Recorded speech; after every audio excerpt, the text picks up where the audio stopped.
افغانستان میں طالبان حکومت کے تیسرے مالی سال کے آغاز پر پاکستانی برآمدات کو دھچکا پہنچا ہے۔ اتحادی حکومت کے آخری ماہ افغانستان کے لیے پاکستانی برآمدات میں ماہانہ و سالانہ بنیادوں پر کمی واقع ہو گئی ہے۔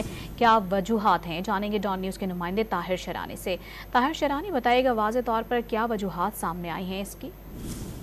دیکھیں، حکومت کو مجموعی طور پر اگر ہم دیکھیں برآمدات بڑھانے کا چیلنج درپیش ہے، اور ایسے میں جو اتحادی حکومت تھی ان کے آخری ماہ یعنی رواں مالی سال کے پہلے ماہ جولائی کے دوران افغانستان کے لیے پاکستانی برآمدات میں ماہانہ اور سالانہ بنیادوں پر کمی ریکارڈ کی گئی ہے۔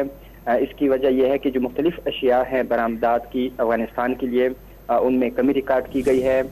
پھلوں اور سبزیوں کی برآمدات میں 23%، پلاسٹک اور آرٹیکلز کی برآمدات میں 72%، افغانستان کے لیے الیکٹرانک اور الیکٹریکل جو آلات ہیں ان کے ایکسپورٹس میں 19%، اور اسی طرح افغانستان کے لیے چینی، ربڑ، پیپر اور پیپر بورڈ کی ایکسپورٹس بھی جولائی کے مہینے میں سالانہ بنیادوں پر اس میں کمی ریکارڈ کی گئی ہے، جس کی وجہ سے مجموعی برآمدات پر بھی اثر پڑا ہے۔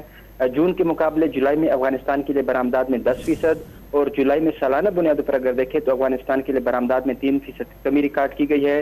جولائی 2023 میں افغانستان کے لیے پاکستانی برآمدات کا حجم $5.91 رہا، جو جون 2023 میں $6.55 تھا، اور جولائی 2022 میں افغانستان کے لیے پاکستانی برآمدات $6.09 تھیں۔